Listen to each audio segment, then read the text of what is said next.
तो मूवी के स्टार्ट में हम एक लड़की जेन फोस्टर को देखते हैं। उसके साथ उसके प्रोफेसर और उसकी असिस्टेंट भी होती है। वो लोग खुले आसमान के नीचे कोई रिसर्च कर रहे होते हैं। तभी उन्हें आसमान से कोई लाइट निकलती हुई दिखाई देती है और तभी वहाँ पर एक बहुत बड़ा टोर्नेडो आता है और उसमें से एक आदमी बाहर आकर गिरता है जिसने कपड़े तक नहीं पहने होते और प्रोफेसर उनको कुछ कपड़े पहनाता है। अब यहाँ से स्टोरी आती है पास्ट में और हमें मिडगार्ड का सीन दिखाया जाता है। ऐसा किंगडम और ऐसी दुनिया जो कि जमीन से ऊपर है उसे एस्गार्ड कहते हैं और मिडगार्ड उसे नीचे वाली दुनिया यानी जमीन को कहते हैं। वहाँ पर कुछ फ्रोस्ट जायंट का अटैक होता है क्योंकि वो मिडगार्ड पर कब्जा करना चाहते थे, लेकिन तभी वहाँ पर एस्गार्ड से एक किंग आता है जिसका नाम किंग ओडिन होता है और उन सब जायंट से लड़कर उन्हें हरा देता है। इन जायंट्स के लीडर का नाम लोफी होता है और किंग ओडिन लोफी को पूरी तरह से हरा देता है और उसके पास एक खतरनाक वेपन भी होता है जिसे किंग ओडिन अपने पास रख लेता है। इनफैक्ट ये वेपन किसी भी लीडर की ताकत हुआ करता है और हर किंगडम के पास उसका अलग वेपन होता है।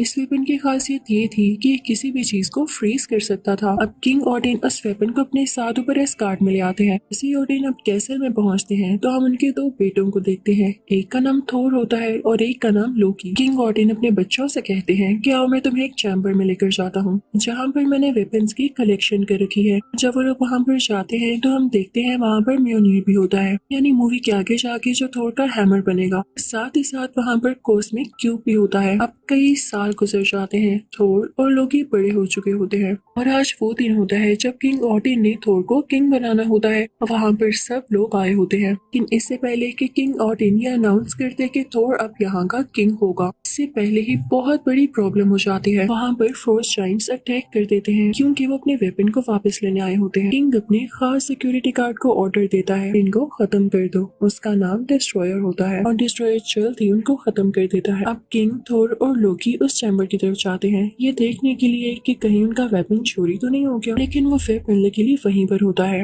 अब थोर अपने फादर से कहता है कि हमें उनसे बदला लेना होगा, तो उसके फादर उसे मना करते हैं कि वेपन को तो कुछ भी नहीं हुआ तो तुम्हारा वहाँ पे जाना फजूल है। तो थोर कहता है मैं वहाँ पर जाऊंगा ताकि वो लोग यहाँ पर वापस दोबारा ना आ सके। फिर थोर अपने साथियों के पास जाता है और उनसे कहता है कि मेरे साथ आओ, हम लोफी के किंगडम पर अटैक करेंगे। अब उसके साथी मान जाते हैं और वो सब उस तरफ निकल पड़ते हैं। उस रास्ते पर पहुंचते ही वो देखते हैं कि वहाँ पर एक सिक्योरिटी गार्ड है जो कि किंग ओडिन का खास आदमी होता है। वो बाइफ्रोस्ट ब्रिज को गार्ड किया करता था। ये वही रास्ता होता है जहाँ से इन लोगों ने लोफी के किंगडम तक पहुँचना था। अब इस सिक्योरिटी गार्ड के पास एक स्वर्ड होती है जिससे ये रास्ता खुलना था और इसी स्वर्ड का यूज होते हुए उनके लिए उस किंगडम में जाना पॉसिबल हो जाता है। जब थोर वहाँ पर जाता है तो देखता है कि अंदर कोई भी नहीं है, तो वो ऊंची से चिल्लाता है, कहाँ हो तुम सब? क्या मेरे आने से डर चुके हो? बाहर आओ और मेरा सामना करो। तभी उनके सामने लोफी आता है और वो कहता है कोई नहीं डरा, बल्कि अब तुम लोग डरने वाले हो, तुम लोगों ने यहाँ आके गलती की है। तभी थोर का भाई लोकी सामने आता है और लोफी से कहता है कि हमें माफ कर दे, हम यहाँ से चले जाते हैं। तो लोफी कहता है अब नहीं। इसी के साथ फ्रोस्ट जायंट्स उन पर अटैक करने लगते हैं, लेकिन थोर अपनी थंडर पावर का यूज करते हुए उन सबको मारने लगता है और यहाँ पे काफी बड़ी फाइट छिड़ जाती है। तभी एक फ्रोस्ट जायंट लोकी का हाथ पकड़ लेता है तो उसका हाथ भी उन जैसा हो जाता है जैसे लोकी उन्हीं में से हो। सब लोग जीतने ही वाले होते हैं कि तभी लोफी के किंगडम से एक बहुत बड़ा जायंट मॉन्स्टर निकलता है जो कि इन पर अटैक करने वाला होता है, लेकिन थोर उसके मुंह के अंदर जाके उसकी बॉडी को चीरता हुआ बाहर आता है जिससे वो मॉन्स्टर मारा जाता है।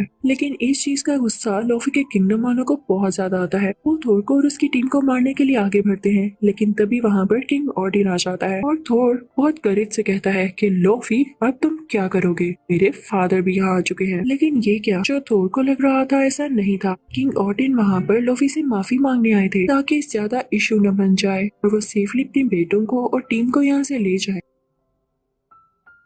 वो लोफी से कहते हैं कि हमसे गलती हो गई, हमें यहाँ से जाने दो। लेकिन लोफी कहता है गलती गलती की सजा मौत है और अगर एक बार तुम लोग यहाँ पर अटैक की नियत से आ गए तो वापस नहीं जा सकोगे। लेकिन जब किंग ओडिन ये देखता है कि इससे काम नहीं चल रहा तो वो अपना मैजिक यूज करते हैं और अपनी टीम को वापस एस्गार्ड ले आते हैं। लेकिन एस्गार्ड वापस आते ही थोर का बिहेवियर काफी बुरा हो जाता है और वो अपने फादर किंग ओडिन से कहता है आप अगर मदद नहीं कर सकते थे तो वहाँ पर क्यों आए? मैं अच्छा खासा उनको हराने वाला था, आपने उनसे माफी क्यों मांगी, वो इस काबिल नहीं है। तो किंग ऑर्डन थोर से कहते हैं कि तुम बदतमीजी से बात कर रहे हो। तो थोर कहता है और क्या करूं, आप मुझे लड़ने देते। किंग ऑर्डन कहते हैं अब मैं तुम्हें बताऊंगा कि तुम क्या करोगे। वो उससे उसका ड्रेस और पावर छीन लेते हैं, इवन उसका हैमर भी। और अब थोर को फेंक दिया जाता है मिड गार्ड यानी जमीन की तरफ, गार्ड से बहुत नीचे, और साथ ही साथ उसके हैमर को भी जमीन में फेंक दिया जाता है जो कि किसी और तरफ गिरता है। अब किंग ऑर्डन कहते हैं कि हैमर मैंने जहाँ पर फेंका ये वहीं पर गिरा रहेगा और इसको वही उठा सकेगा जो इसको डिजर्व करता होगा, इसे उठाने के काबिल होगा।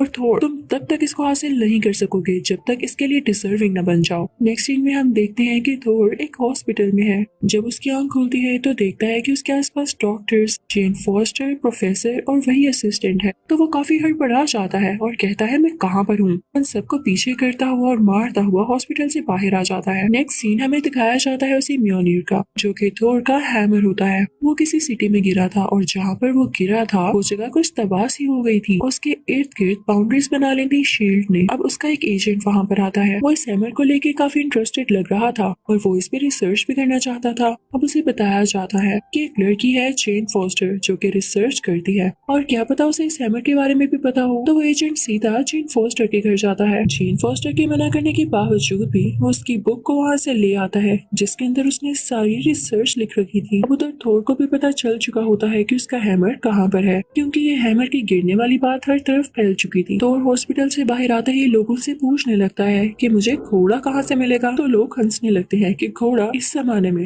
यहाँ कोई घोड़ा नहीं है। तभी आती है वहाँ पर जेन और थोर से कहती है आओ मेरी गाड़ी में बैठ सकते हो तुम, मैं तुम्हें उस जगह तक ले जा सकती हूँ क्योंकि मुझे खुद भी वहाँ जाना है, लेकिन प्लीज अपनी जुबान बंद रखना। ये लोग वहाँ पर पहुँच जाते हैं तो देखते हैं कि थोर के हैमर को काफी सिक्योरिटी के अंदर रखा गया है और उसे कोई हाथ भी नहीं लगा सकता। थोर अंदर जाता है सब सिक्योरिटी गार्ड्स और आदमियों को मारता हुआ क्योंकि इन लोगों ने उसके अपने हथौड़े यानी हैमर पर कब्जा कर रखा था। आखिरकार थोर उस जगह पर पहुंच ही जाता है जहाँ पर हैमर होता है। वो उसे खुशी से उठाने लगता है लेकिन ये क्या, उससे हैमर उठाया ही नहीं जाता। थोर को बहुत दुख होता है और उसे गुस्सा भी आ रहा होता है। इतनी ही देर में शील्ड के एजेंट्स आ जाते हैं और वो थोर को जेल में बंद कर देते हैं। थोर देखता है कि वहाँ पर लोकी भी है। लोकी उसके पास आता है और उससे कहता है थोर तुमने बिल्कुल अच्छा नहीं किया, तुम्हारी वजह से फादर की डेथ हो चुकी है, किंग ऑर्डन मर चुके हैं, उन्होंने तुम्हारा गम ले लिया था। तो थोर को काफी दुख होता है और उसे रिग्रेट भी हो रहा होता है कि उसने अपने फादर से बदतमीजी क्यों की और वो इसी सोच में गुम हो जाता है। अब रात को जेन के साथ जो प्रोफेसर होता है वो यहाँ पर आता है और जेल वालों को थोर का नकली आईडी कार्ड दिखाते हैं। कहते हैं कि इससे गलती हो गई, इसे नहीं पता था कि ये रिस्ट्रिक्टेड एरिया है, अब इसे मेरे साथ भेज दें, दोबारा ऐसा नहीं होगा। अब वहाँ से निकलते ही वो दोनों ड्रिंक करने लगते हैं लेकिन प्रोफेसर साहिब अपने होश खो बैठते हैं तो थोर उन्हें इन फॉस्टर के घर ले आता है और अब वो दोनों बैठ के बातें करने लगते हैं जबकि प्रोफेसर रेस्ट कर रहे होते हैं। अब जेन थोर से पूछती है तो चलो अपने बारे में बताओ, तुम कहाँ से आए हो। तो थोर कहता है कि मैं एक किंग का बेटा हूँ, हम लोग किंगडम पर राज करते हैं। तो जेन कहती है तुम भी कमाल करते हो, कैसी बातें कर रहे हो। तो थोर कहता है लाओ मैं तुम्हें ड्रॉ करके दिखाता हूँ और थोर पूरी एक डायग्राम बनाता है जिसमें वो नो के नो किंगडम्स होते हैं। तो जेन को बताता है कि जिस अर्थ पर तुम रह रही हो इसे मिडगार्ड कहते हैं, जहाँ मैं रहता हूँ उसे एस्गार्ड कहते हैं। अब यहाँ से सीन शिफ्ट होता है एस्गार्ड की तरफ और हमें दिखाया जाता है कि लोकी ने झूठ बोला था कि किंग ऑर्डन की डेथ हो चुकी है।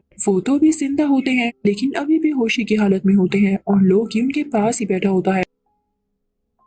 वहाँ पर लोकी के जहन में ये सोच चल रही होती है कि वो किंग ऑर्डन को ही मरवा देगा क्योंकि वो चाहता है कि उनका बेटा और किंग बने और लोकी क्योंकि उनका असली बेटा नहीं होता इसीलिए वो लोकी को किंग नहीं बनाना चाहते। लोकी प्लान कर रहा होता है कि वो किंग को मरवा देगा और खुद यहाँ पर रूल करेगा क्योंकि थोर तो पहले ही जमीन पर है। वो वहाँ से उस चैम्बर में जाता है जहाँ पर वो फ्रीजिंग गैजेट होता है यानी लोफी का वेपन और उसको लेकर अब वो पहुंच जाता है पाथवे पर जहाँ पर वो सिक्योरिटी गार्ड उस रास्ते को गार्ड कर रहा होता है। वो लोकी को मना करता है कि सॉरी मैं आपके लिए दरवाजा नहीं खोल सकता। तो लोकी कहता है अच्छा वो ये लो। इसी के साथ ही वो उस वेपन का यूज करते हुए इस बेचारे सिक्योरिटी गार्ड को जमा देता है। उसकी स्वॉर्ड लेकर पहुंच जाता है उसी किंगडम में यानी लोफी के इलाके। वो वहां जाके लोफी से कहता है कि तुम्हें मेरे लिए काम करना होगा, तुम किंग ऑर्डन को मार डालोगे, जैसे ही तुम ये करोगे तो मैं तुम्हें तुम्हारा वेपन लौटा दूंगी, इस तरह से तुम्हारे पास भी तुम्हारी पावर्स आ जाएंगी और मैं भी किंग बन जाऊंगा। तो लोफी कहता है डील तो अच्छी है, मैं इसे एक्सेप्ट करता हूँ। लोकी वहाँ से वापस आ जाता है तो उसे थोर के दोस्त रोक लेते हैं और कहते हैं कि कितनी शैतानी सोच है तुम्हारी, तुम जो भी कर रहे हो हमें वो पता है। तो लोकी उनको खामोश करवा देता है ये कह के कि जल्द ही मैं तुम लोगों का किंग बनने वाला हूँ, इसलिए खामोश ही रहो तो बेहतर है। लेकिन थोर के साथी भी उसकी तरह ब्रेव होते हैं। वो जाते हैं मिडगार्ड थोर को सब कुछ बताने के लिए। वो थोर को बताते हैं कि लोकी असल में चाह क्या रहा है, उसने ये सारा सीन क्रिएट किया है ताकि वो किंग बन सके। तो थोर को तो ये सुन के बहुत गुस्सा आ जाता है। इस बात की खबर लोकी को भी हो जाती तो वो बादशाह के खास सिक्योरिटी गार्ड के पास जाता है जो कि मेटल से बना होता है, डिस्ट्रॉयर। अब लोकी उसे कहता है कि जमीन पर जाओ और थोर और उसके साथियों को मार डालो। तो डिस्ट्रॉयर लोकी की बात मानते हुए मिडगार्ड पर जाता है। पर वो थोर के साथियों के सामने जाके उसको मारने ही वाला होता है कि तभी थोर सामने आ जाता है और वो कहता है डिस्ट्रॉयर रुक जाओ और मुझसे मुकाबला करो। डिस्ट्रॉयर को क्या फर्क पड़ना था, थोर को हिट करता है और थोर